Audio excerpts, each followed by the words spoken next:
Ili imani ifanye kazi kama moto, lazima iambatane na matendo yako wewe. Imani ni moto, matendo yako ni kuni yanachochea hiyo imani ikatekeleze kitu katika ulimwengu wa roho. Kwa nini unatamka maneno ya Mungu, unatumia neno la Mungu lakini hauoni kitu? Ni kwa sababu matendo ni ya giza. Katika ulimwengu wa roho, imani ili tende kazi lazima iambatane na matendo ya roho.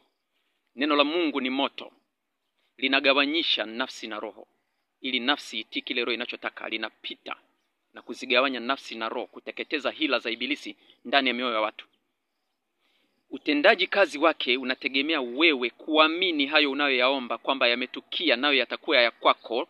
Ukiwa na utendaji wa kiroho, ukiwa na matendo ya giza, hilo neno halifanyi kazi hata utumie neno la Mungu kwa kiasi gani.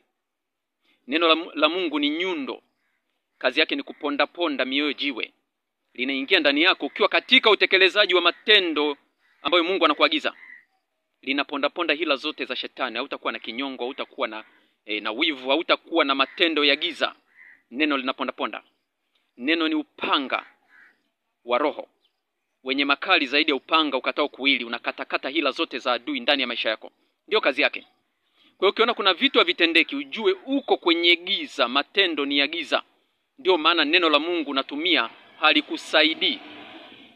Kwa sababu imani ina nguvu sana endapo itaambatana na matendo yako ya rohoni. Ukiwa na matendo ya rohoni, utaona nguvu ya imani ikifanya kazi.